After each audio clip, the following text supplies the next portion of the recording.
नमस्ते दोस्तों। थोड़े दिन पहले मैं न्यूज़ देख रहा था और उस न्यूज़ में ना एक एंकर ने ना बहुत अच्छी बात बोली। उसने ये बोला ना कि इस गिरते मार्केट में जो बहुत सारे स्टॉक गिर रहे, कोई 30% गिर रहा है, कोई 40% गिर रहा है, इसमें से जो 50% से ज़्यादा स्टॉक है वो वापस कभी अपने ऑल टाइम हाई पे आएंगे नहीं। जी हाँ, मतलब जो हम स्टॉक गिरते हुए देख रहे हैं, जिन स्टॉक को हम खरीद रहे हैं, ऐसे उसमें से बहुत सारे स्टॉक रहेंगे जो वापस अपने ऑल टाइम हाई पे जाएंगे नहीं। यानी कि मान लो कोई 3,000 रुपये वाला स्टॉक है, अब वो गिर के 1,500 रुपये आ गया है और हमने किस लालच में उसको बाय कर लिया कि वापस जब 3,000 जाएगा तो मुझे मुनाफा होगा, मुझे फायदा होगा। पर स्टॉक मार्केट की ये भी एक सच्चाई है, जब मतलब बढ़ते मार्केट में तो खराब से खराब स्टॉक ऊपर जाते, पर जब गिरते मार्केट में स्टॉक जब गिरते हैं तो ऐसे बहुत सारे स्टॉक रहते हैं जो वापस अपने ऑल टाइम हाई को टच नहीं करते। और वो एंकर है ना जो न्यूज़ वाला, सीएनबीसी का एक एंकर था, उसने बहुत सही बात बोली। और मुझे पता था कि ये सारी जो बातें हैं बहुत पूरा इंडिया सुनता है, बहुत लोग परेशान भी रहेंगे, बहुत लोगों के मन में वो आती भी रहेगी वो बातें सुन के कि भाई मेरा स्टॉक भी ऊपर नहीं गया तो भाई मैं तो फालतू में बैठा हूँ। ठीक है, तो वीडियो में मैं क्या करूँगा, वीडियो में मैं कुछ क्राइटेरिया बताऊँगा। अगर आपका स्टॉक उस क्राइटेरिया पे खड़ा होता है, ठीक है, अगर उस क्राइटेरिया पे आता है तो आपको डरने की जरूरत नहीं, फिर आपका स्टॉक सेफ है, मैं बोल सकता हूँ। ठीक है, यहाँ पे मैं कुछ क्राइटेरिया वगैरह बताऊंगा, दो क्राइटेरिया बताऊंगा। पहला वाला तो सबसे मतलब ज़्यादा मतलब अच्छा क्राइटेरिया है, दूसरा वाला भी बताऊंगा। दूसरा वाला ये बताऊंगा कि कब हमको किसी भी स्टॉक में हार मान लेना चाहिए कि अब तो ये चलेगा नहीं, अब तो खराब हो गया। ठीक है, वो मैं एंड में बताऊंगा। पर जो पहला मैं क्राइटेरिया बताऊंगा वो मैं मतलब क्राइटेरिया जैसे बोलूंगा कि इसका पी आपका इतना है क्या, आपका आरओसी कंपनी का इतना होना चाहिए, नेट प्रॉफिट इतना होना चाहिए। मैं एग्जांपल के लिए एक स्टॉक भी लूंगा और आप वो सारे क्राइटेरिया ना जो भी आपने स्टॉक होल्ड करके रखा है, अगर आपका स्टॉक भी 30-40% गिर चुका है तो उस क्राइटेरिया से फिट होता है कि नहीं आप चेक करना। अगर नहीं फिट होता है तो मेरे ख्याल से आपको एक बार अपने पोर्टफोलियो पे या अपने स्टॉक पे ध्यान देने की जरूरत है। ठीक है, और जो एंकर ने वो बात बोली ना कि बढ़ते मार्केट में तो खराब से खराब स्टॉक बढ़ जाते, सही बात है भाई, खराब से खराब स्टॉक 5 गुना 4 गुना 3 गुना हो गए, पर जब गिर रहे हैं तो अंधाधुन गिर रहे। और जब वो गिरते हैं ना दोबारा लोग किस उम्मीद से खरीदते कि वापस ऊपर जाएगा, पर भाई जब मंदी आता है तो स्टॉक साफ हो जाते, मतलब वो वापस उठ नहीं पाते, और ये सही भी बात है। ठीक है, यहाँ पे मैं क्राइटेरिया वगैरह बताऊंगा आपको क्या है, समझने की कोशिश करेंगे। हाल फिलहाल तो डरने की ज़रूरत नहीं है, क्योंकि लॉस में ही जब बैठे हो तो डरने की क्या ज़रूरत है यहाँ पे।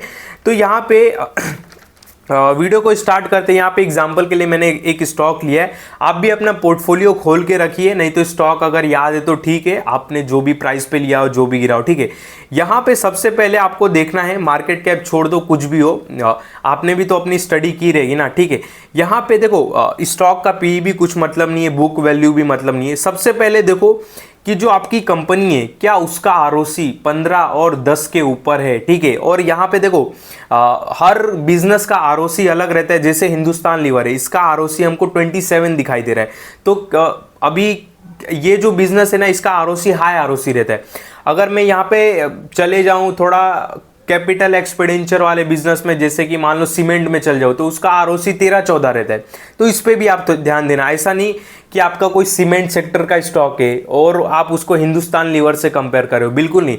यहाँ पे मैं बस ये जो रेशियो है वो रेशियो से कंपेयर करने के लिए बोल रहा हूँ। ठीक है, तो यहाँ पे एक बार आप चेक भी कर लेना। जैसे एग्जांपल के लिए मैं कोई एक चलो अंबुजा सीमेंट ले लेता हूँ। ठीक है, यहाँ पे जैसे अंबुजा सीमेंट है, यहाँ पे अंबुजा सीमेंट देखो, सीमेंट सेक्टर का जो आरओसी है 12-13 होता है, तो ये भी एक बार चेक कर लेना। ठीक है, पर जो क्राइटेरिया रहता है मिनिमम इतना तो होना चाहिए, मैं उस हिसाब से बता रहा हूँ।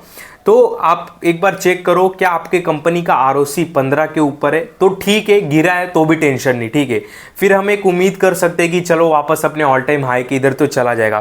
फिर उसके बाद नीचे आओ, अगर आपके पास बैंकिंग सेक्टर का स्टॉक है तो चेक करो भाई आरओई 10 के ऊपर है कि नहीं। 10 क्या बोले तो 15 के ऊपर है तो अच्छी बात है, चलो मैं 10 पकड़ता हूँ।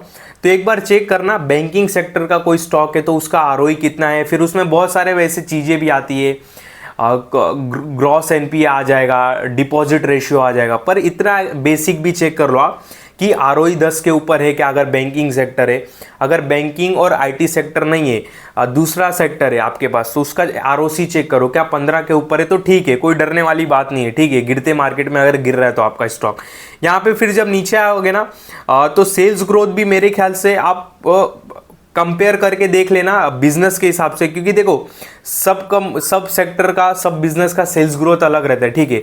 अब एग्जांपल के लिए एफएमजीसी का सेल्स ग्रोथ मान लो एग्जांपल के लिए 10% ही रहता है, कोई दूसरा सेक्टर है मान लो कोई सर्विस वाला उसका ज़्यादा है, तो वो आप खुद से ही कंपेयर कर लेना सेल्स ग्रोथ की हेल्दी सेल्स ग्रोथ है कि नहीं।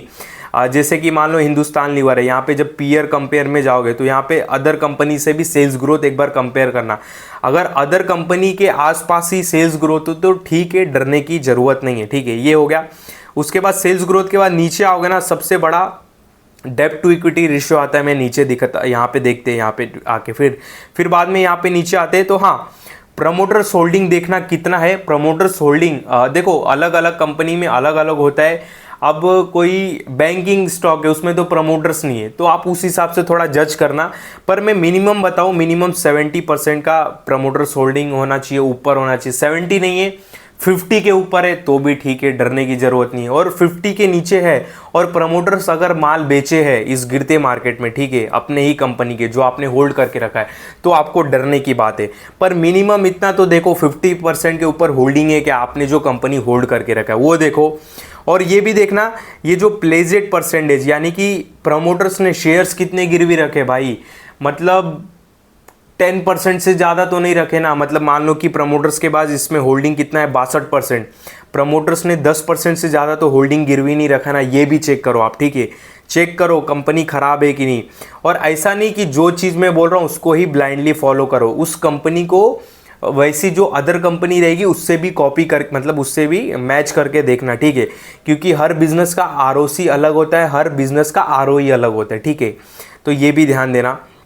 प्रमोटर्स होल्डिंग हो गया। सबसे मेन बात यहाँ पे, सबसे मेन बात देखना, अगर आपका कंपनी गिरा हुआ है, ठीक है, पर उसका नेट प्रॉफिट अपने ऑल टाइम हाई पे है, नेट प्रॉफिट मतलब एग्जांपल के लिए देखो इसका नेट प्रॉफिट कितना है 10,757 करोड़, और ये जो 10,757 करोड़ का अमाउंट नेट प्रॉफिट है, ये कंपनी ने कभी नहीं कमाया, ये फर्स्ट टाइम कमाया, जिसको हम बोलते हैं all time high net profit पे बैठी है। मैं ईयरली बात कर रहा हूँ, क्वार्टरली नेट प्रॉफिट नहीं देखना, यहाँ पे ईयरली नेट प्रॉफिट देखना, ठीक है। ये क्वार्टरली हो गया जून सितंबर, ये नहीं देखना। ईयरली नेट प्रॉफिट देखो ऑल टाइम हाई पे है क्या, सेल्स देखो ऑल टाइम हाई पे है क्या, चेक करो है क्या, तो ठीक है, डरने की बात नहीं है, ठीक है। देखो चेक करो एक बार जाके, अभी चेक करो यहाँ पे। फिर बाद में ऑपरेटिंग प्रॉफिट मार्जिन भी देखो, सब बिजनेस का देखो ओपीएम अलग रहता है। यहाँ पे जैसे इसका ऑपरेटिंग प्रॉफिट मार्जिन 24 है, अगर मैं रैंडम कोई भी कंपनी टाइप करता हूँ यहाँ पे, चलो यहाँ पे यस बैंक में आ जाता हूँ, यस बैंक का, यस बैंक नहीं, यहाँ पे हम दूसरी कंपनी लेते, बैंकिंग नहीं तो बहुत लोग कंफ्यूज हो जाएंगे, किर्लोस्कर ब्रदर, चलो ये दिमाग में आ रहा है, ये ले लेते। तो इसका देखो, इसका ऑपरेटिंग प्रॉफिट मार्जिन 14 है, तो हर बिजनेस का ओपीएम अलग रहता है, तो आप ये बेसिक चेक करो। यहाँ पे पीछे आते हैं, यहाँ पे जैसे हिंदुस्तान लीवर का देखो, इसका अगर ऑपरेटिंग प्रॉफिट मार्जिन अगर देखे तो 23, 24, 25 इतना रहता है। देखो बहुत अप एंड डाउन तो नहीं है ना, ये भी चेक करो, क्योंकि क्या है ना, अभी इस बढ़ते मार्केट में ना स्टॉक कुछ नहीं देख रहा है, ऑपरेटिंग प्रॉफिट कुछ भी नहीं। अगर पास्ट उसके चेक करें हिस्ट्री तो ऑपरेटिंग प्रॉफिट 20 है और अभी बढ़ते मार्केट में 25 हो गया, तो वो भी एक बार चेक करो, अनस्टेबल तो नहीं है ना ऑपरेटिंग प्रॉफिट मार्जिन। और हर बिजनेस का ओपीएम अलग रहता है, ठीक है। ऐसा नहीं कि आप हिंदुस्तान लीवर के बिजनेस के ओपीएम को, आपके पास मान लो सीमेंट सेक्टर का तो उससे कंपेयर करो, बिल्कुल नहीं। ओपीएम चेक करो प्रॉपर है कि नहीं, ये चेक करो, डरने वाली बात नहीं, अगर ठीक है तो। उसके बाद सबसे मेन चीज़ यहाँ पे जो सेल्स ग्रोथ है, एक बार ये चेक कर लो कि सेल्स ग्रोथ मान लो इसका 10% है और स्टॉक का प्राइस 2% बढ़ा है, मतलब सेल्स ग्रोथ बढ़ गई है, स्टॉक का प्राइस नहीं बढ़ा, ये चलेगा, ये चलेगा। पर अगर मान लो यहाँ पे आपका सेल्स ग्रोथ माइनस दिखा रहा है और स्टॉक का प्राइस 50% मतलब यहाँ पे 50 लिखा है, 60 लिखा है, तो डरने की बात है। जैसे एग्जांपल के लिए मैं बताता भी हूँ, ज़्यादातर ये सरकारी कंपनी में ही होगा। और हाँ, सरकारी कंपनी से याद आया, यहाँ पे और कौन सी सरकारी कंपनी थी, एक इरकॉन नहीं था यार, अच्छा कंपनी था यहाँ पे, एक सेकेंड हाँ, उज्जवल की कौन सा तो था यहाँ पे, नाम नहीं याद है मेरे को, पीयर IRCTC। यहाँ पे जैसे देखो एक और यहाँ पे मैं आपको बताया ना, एक सेकेंड। हाँ ये देखो, यहाँ पे देखो क्या है, IRCTC का क्या है, सेल्स ग्रोथ 77% का लास्ट 3 ईयर का आउटस्टैंडिंग है। पर स्टॉक का प्राइस लास्ट 3 ईयर में कुछ भागा नहीं, वहीं का वहीं चलेगा। स्टॉक प्राइस नहीं भागा है चलेगा, पर सेल्स ग्रोथ रहना चाहिए। मतलब बोलने का मतलब सेल्स ग्रोथ यहाँ पे रहना चाहिए, स्टॉक प्राइस यहाँ पे रहेगा चलेगा। पर ऐसा नहीं सेल्स ग्रोथ यहाँ पे स्टॉक प्राइस यहाँ पे। मेरे को ये एक सेकेंड ना, यहाँ पे कौन सा तो स्टॉक था यहाँ पे यार, सरकारी कंपनी थी यार कोई, यूको बैंक, यूको बैंक नहीं था। यूको बैंक में अगर देखे, ये देखो, हाँ ये देखो, इसमें देखो कि सेल्स ग्रोथ है, स्टॉक का प्राइस है, तो ये ठीक है, टेंशन वाली बात नहीं, उल्टा फिगर नहीं रहना चाहिए, ध्यान देना, ठीक है। तो ये हो गया क्राइटेरिया एक, चेक करना कि सेल्स ग्रोथ अच्छी है कि नहीं। स्टॉक प्राइस नहीं चला है दिक्कत नहीं, सेल्स ग्रोथ अच्छी रहनी चाहिए स्टॉक प्राइस के मुकाबले, ये भी ध्यान देना। प्रॉफिट ग्रोथ भी चेक करना, तो ठीक है, डरने वाली बात नहीं। यहाँ पे सबसे मेन आते हैं एक चीज़, रिजर्व, ठीक है। यहाँ पे अगर रिजर्व की बात करें तो चेक करना, डेप्ट ज़्यादा नहीं होना चाहिए, रिजर्व ज़्यादा होना चाहिए। जैसे कि इस केस में अगर देखें, ये IRCTC का खुल गया, क्या हिंदुस्तान लीवर का ले रहे थे एग्जाम्पल। अगर हिंदुस्तान लीवर का एग्जाम्पल ले तो देखो इस कंडीशन में क्या है, 50,000 करोड़ के आसपास का इनके पास रिजर्व है, यहाँ पे देख सकते हो। और अगर कर्जा बात करूँ वो 1651 करोड़ है, यानी कि रिजर्व ज़्यादा है, कर्जा कम है। ये क्राइटेरिया होना चाहिए, चेक करो एक बार है कि नहीं, ये है तो ठीक है। अगर आप ऐसे किसी बुरी कंपनी में फंस गए हो जिसका कर्जा 50,000 करोड़ है और रिजर्व 25,000 करोड़ है, मतलब कर्जा ज़्यादा है रिजर्व कम है, तो उसमें दिक्कत आ सकती है, ठीक है। फिर सब मार्केट जब चलेगा ना तो आपका स्टॉक नहीं चलेगा, ध्यान देना है, मेरी बात ध्यान देना। मुझे तो नहीं पता आप कौन सा स्टॉक होल्ड कर रहे हो, तो ये सारी बात ध्यान देना। रिजर्व ज़्यादा होना चाहिए, डेप्ट कम होना चाहिए, बोरिंग्स कम होना चाहिए, ठीक है। तो हेल्दी है, कोई टेंशन वाली बात नहीं। यहाँ पे फिर सबसे अच्छा नंबर यहाँ पे फिक्स असेस्ट चेक करना, पिछले पास्ट 4 सालों में 5 सालों में बढ़ा है कि नहीं। जैसे एग्जांपल के लिए इसका फिक्स असेस्ट की बात करूँ तो देखो 2021 में इनका फिक्स असेस्ट 51,000 करोड़ का था, फिर 51, फिर 52 हुआ, फिर 53 हुआ, 54 हुआ। एग्जाम्पल के लिए एक और लेता हूँ, ये स्टॉक नहीं लेता हूँ बिकॉज ये पहले ही बहुत बड़ी कंपनी हो गया, तो ये अपने आप को एक्सपांड और क्या करे, ठीक है। तो ये एग्जाम्पल के लिए ले लेता हूँ। जैसे कि देखो अडानी के केस में देखो कि अगर मैं फिक्स असिस्ट की बात करूँ तो 2022 में 28,000 करोड़ था, 48 हो गया, 62 हो गया, 64,000 करोड़ हो गया। मतलब इनकी जो प्लांट मशीन फिक्स असेस्ट है वो कंटिन्यू बढ़ता जा रहा है, ये भी चेक करो। और हाँ ये भी ध्यान देना, इसमें देखो आपको क्या दिखाई देगा, इनके पास रिजर्व कितना है 8,992 करोड़, कर्जा कितना है 67,000 करोड़। तो क्या ये कंपनी खराब है? बिल्कुल भी नहीं। बिजनेस कोई देखो, बिजनेस भी अलग टाइप के रहते हैं, ये हैवी बिजनेस है, ठीक है, लोन वाला बिजनेस है। तो आपको ये चीज़ भी समझना पड़ेगा, आपके पास जो कंपनी है उसका कैसा बिजनेस है वो भी एक बार चेक करो। यहाँ पे मतलब लोग बोलने लगेंगे यार, जैसे मान लो किसी के पास ग्रीन एनर्जी का स्टॉक रहेगा या मतलब जिसके पास सोलार कंपनी वाला स्टॉक रहेगा, तो सोलार बिजनेस हैवी बिजनेस है, तो उसमें क्या होता है ना, कंपनी के टाइम एनी टाइम कर्जा रहता है, रिजर्व कम रहता है। जैसे इस केस में देखो रिजर्व बहुत कम है, कर्जा बहुत ज़्यादा है, तो क्या ये कंपनी खराब है? बिल्कुल भी नहीं। ये बिजनेस ही ऐसा है, इनका काम ही ऐसा चलता है, ठीक है। तो ये भी ध्यान देना आप। और इसमें सबसे मेन बात ये देखना कि फिक्स असेस्ट बढ़ रहे थे कि नहीं, ठीक है। आपने तो अभी बाय किया, आपने तो उतना पास्ट देखा नहीं रहेगा, तो देखो पास्ट से लेके 4-5 साल से लेके अभी तक फिक्स असेस्ट बढ़ रहे, तो हेल्दी है, डरने वाली बात नहीं है। उसके बाद ये कैश वर्किंग इन प्रोग्रेस है, सब कंपनी का अलग रहता है। जैसे आईटी कंपनी है, ज़्यादा नहीं कैश वर्किंग इन प्रोग्रेस, क्या कंपनी अपने ऊपर खर्चा कर रही है कि नहीं, मतलब प्लांट बढ़ाने के लिए ये वो, तो हर अलग रहता है। जैसे बैंकिंग वाले का है, उनका cash working in progress almost 0 रहता है, क्योंकि वो ऐसा नहीं कि वो ब्रांच खोलना ही है, जहाँ नीड है वहाँ पे खोलेंगे। तो हर बिजनेस का अलग रहता है कैश वर्किंग इन प्रोग्रेस। पर आपका कुछ ऐसा बिजनेस है सर्विस देने वाला, मान लो कि सेक्टर कुछ ऐसा है जैसे कि इंफ्रा का सेक्टर है, और भी जैसे अडानी ग्रीन हो गया, ठीक है, उसका कैश वर्किंग इन प्रोग्रेस देखो बढ़ रहा है क्या, तो अच्छी बात है, बढ़ रहा है। तो इन्वेस्टमेंट चेक करो, यहाँ पे देखो इन्वेस्टमेंट आए, इनके पास 502 करोड़ का इन्वेस्टमेंट था 2021 में, 574 हो गया, 1515, 200, 2331 हो गया। मतलब इन्वेस्टमेंट भी ऑल टाइम हाई पे है, फिक्स असेट्स भी ऑल टाइम हाई पे है, रिजर्व बात करें वो भी इनका बढ़ता हुआ दिखाई दे रहा है, नेट प्रॉफिट भी इनका ऑल टाइम हाई पे। तो ये सारी बातें चेक करो, ठीक है, ये चेक करो। तो हेल्दी स्टॉक है, डरने की ज़रूरत नहीं। नीचे आते हैं तो फिर होल्डिंग्स तो सबसे बड़ा मेन मैटर करता है। डीआईज एफआईज बेच रहे, थोड़ा बहुत 1-2% चलेगा, टेंशन वाली बात नहीं है। अब प्रमोटर्स माल नहीं बेचने चाहिए, ठीक है, ये सबसे मेन बात चेक करो। तो ये कुछ क्राइटेरिया है जो आपको चेक करना है। इसमें से सबसे मेन क्राइटेरिया क्या है, सेल्स देखो ऑल टाइम हाई पे है तो आपका स्टॉक 50% गिरा है, डरने की बात नहीं है।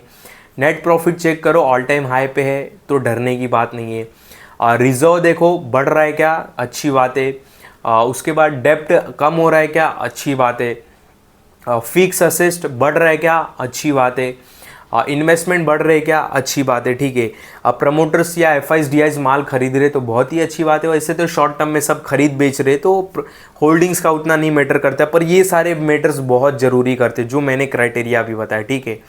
तो चेक करो एक बार क्या आपकी कंपनी में ये सारे क्राइटेरिया है। तो मेरे ख्याल से आपको पैनिक करने की ज़रूरत नहीं है।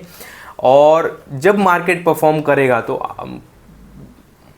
स्टॉक भी करेंगे परफॉर्मेंस, ठीक है हमारे, ये तो मानने वाली बात है। और हाँ देखो, ये सारे तो हमने मेन क्राइटेरिया देख लिया कि ये क्राइटेरिया रहने चाहिए, क्योंकि जब देखो मेरा स्टॉक गिरता है ना, मैं बार बार चेक करता हूँ, मेरे को पता रहता है कि साला इसका net profit all time high पे तो है ना मेरी कंपनी का। हाँ, कंपनी अपने ऊपर मतलब कंपनी अपनी को एक्सपांड कर रही है ना, फिक्स असेट्स तो बढ़ रहे ना, तो मेरे को डर नहीं रहता है, ठीक है, तब मेरे को डर नहीं लगता है। फिर मैं ये समझता हूँ कि जो भी फ्लक्चुएट हो रहा है वो प्राइस में फ्लक्चुएट हो रहा है, कंपनी तो बैकग्राउंड में काम कर ही रही है, कंपनी तो नेट प्रॉफिट जनरेट कर ही रही है, कंपनी का तो सेल्स हो रहा है, तो मैं डरता नहीं हूँ, ठीक है।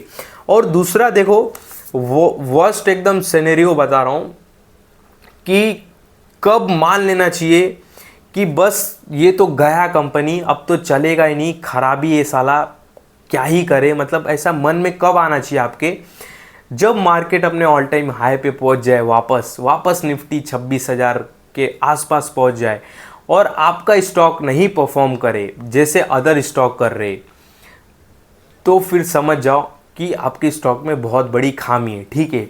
क्या इसमें आपको ये भी सीखने के लिए मिल रहा है कि अपने स्टॉक को तब आजमाना है, गिरते मार्केट में नहीं आजमाना है, बढ़ते मार्केट में आजमाना है, ठीक है। यहाँ पे अपने स्टॉक को तब आप बोल सकते हो कि मेरी कंपनी ख़राब है और ये साला कुछ करेगा ही नहीं, पैसा डुबो देगा, तब भरोसा उठना चाहिए लास्ट में, जब मार्केट वापस अपने पीक पे आ जाए, मार्केट में अच्छी तेज़ी रहे और आपका स्टॉक नहीं चले तब, ठीक है, जब 26,000 वापस निफ्टी आ जाए और तब आपका स्टॉक नहीं चले और स्टॉक एक ही रेंज में फंस जाए 50, 100, 200 रुपये के रेंज में, तो फिर आप बोल सकते हो कि आपकी कंपनी ख़राब है। तो ये मेन 2 क्राइटेरिया है, 2 में से सबसे मेन तो वही है, नेट प्रॉफिट चेक करो, ये सारी बातें चेक करो। और भी पैरामीटर्स होते हैं, और ऐसा नहीं कि जो मैंने बात बोली वही कसम खा के उसी पैरामीटर पे आजमाना, अपनी कंपनी को उसी सेक्टर की कंपनी से भी कंपेयर करना। चॉकलेट वाली कंपनी तो किसी दूसरी चॉकलेट कंपनी से भी कंपेयर करके देखना कि उनमें फिक्स असेट्स कैसा बढ़ रहा है, उसका भी डेप्थ बढ़ रहा है क्या, ठीक है। जैसे एग्जांपल के लिए कोई पावर सेक्टर का स्टॉक है, ठीक है, जैसे टाटा पावर है, जेएसडब्ल्यू एनर्जी, दोनों सेम सेक्टर की कंपनी है, तो जब चेक करो कि जेएसडब्ल्यू एनर्जी में तेज़ी से जब कर्जा बढ़ रहा है, क्योंकि कर्जे बहुत हैवी बिजनेस है, तो टाटा पावर में भी वैसा कर्जा बढ़ा है क्या, तो ओके, ठीक है। तो ये सारे चेक करो, नहीं समझ में आए कमेंट करो, मुझे तो नहीं पता आपने कौन से स्टॉक होल्ड किए, बाकी एक बार ज़रूर चेक करना। और जो आपके मन में डर रहेगा मेरे ख्याल से बिल्कुल भी निकल जाएगा, क्योंकि आपको ये समझ में आ जाएगा कि मेरे जो स्टॉक खरीद के रखा है वो प्राइस फ्लक्चुएट हो रहा है सेंटीमेंट के वजह से, बाकी कंपनी तो वैसे ही अर्निंग कर रही है, वैसे ही नेट प्रॉफिट कमा रही है, कंपनी वैसे ही अपने आप को तेज़ी में ऊपर लेके जा रही है, ठीक है। समझे बात को, तो बिज़नेस सब अच्छा रहता है तो स्टॉक के प्राइस से बिल्कुल भी डर नहीं लगता है, ठीक है। तो इस वीडियो में आपको किसी भी तरह का बाय सेल का कॉल नहीं है, ध्यान देना, जो भी बातें बताई यहाँ पे केवल समझाने के लिए बताई। और वैसे भी मेरे किसी भी वीडियो में कभी भी किसी भी स्टॉक से रिलेटेड बाय सेल का कॉल नहीं रहता है, इस बात का आप बहुत बहुत ध्यान देना।